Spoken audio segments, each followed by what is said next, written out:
কূটনৈতিক সম্পর্ক পুনর্বিবেচনা করতে হবে। অভিযুক্তদের ফেরত না দেওয়ার পূর্ব পর্যন্ত কূটনৈতিক সম্পর্ক স্বাভাবিক করা যাবে না।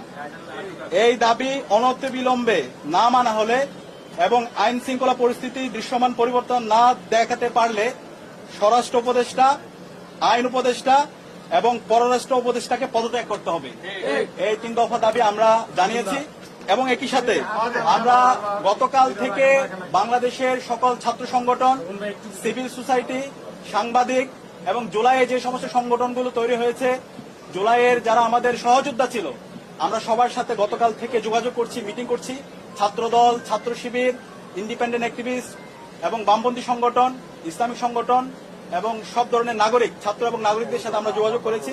আমরা সারা দেশে সবাইকে ঐক্যবদ্ধ হওয়ার জন্য আমাদের ফেসিবাদের বিরুদ্ধে, আমাদের কমন এনিমি ভারতের যে যারা বাংলাদেশে দাসত্ব কায়েম করতে চায় এবং একই সাথে এই পতিত ফেসিদের বিরুদ্ধে আমাদের ঐক্যবদ্ধ হওয়ার জন্য আমরা সবার সাথে কথা বলেছি এবং সকল ফেসিবাদ বিরোধী যারা আন্দোলন সংগ্রাম করেছে সবাই একমত হয়েছে এবং খুব দ্রুতই সকল ফেসিবাদ বিরোধী আমরা যারা জুলাই একসাথে নেমেছিলাম আমাদের সম্মিলিত কর্মসূচি আপনারা দেখতে পাবেন।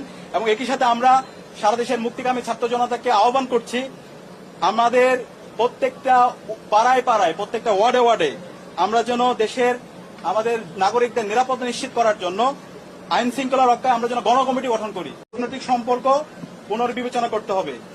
অভিযুক্তদের ফেরত না দেওয়ার পূর্ব পর্যন্ত কূটনৈতিক সম্পর্ক স্বাভাবিক করা যাবে না। এই দাবি অনতিবিলম্বে না মানা হলে এবং আইন শৃঙ্খলা পরিস্থিতি দৃশ্যমান পরিবর্তন না দেখাতে পারলে স্বরাষ্ট্র উপদেষ্টা, আইন উপদেষ্টা এবং পররাষ্ট্র উপদেষ্টাকে পদত্যাগ করতে হবে।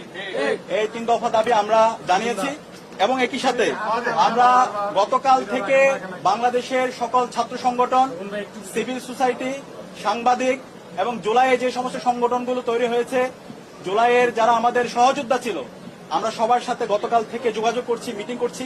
ছাত্রদল, ছাত্র শিবির, ইন্ডিপেন্ডেন্ট অ্যাক্টিভিস্ট এবং বামপন্থী সংগঠন, ইসলামিক সংগঠন এবং সব ধরনের নাগরিক, ছাত্র এবং নাগরিকদের সাথে আমরা যোগাযোগ করেছি।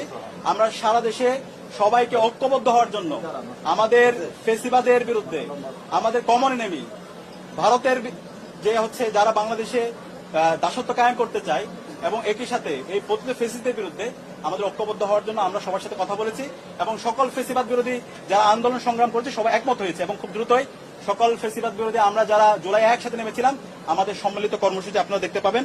এবং একই সাথে আমরা সারা দেশের মুক্তিকামী ছাত্র জনতাকে আহ্বান করছি, আমাদের প্রত্যেকটা পাড়ায় পাড়ায়, প্রত্যেকটা ওয়ার্ডে ওয়ার্ডে আমরা যেন দেশের আমাদের নাগরিকদের নিরাপত্তা নিশ্চিত করার জন্য আইন শৃঙ্খলা রক্ষায় আমরা যেন গণকমিটি গঠন করি।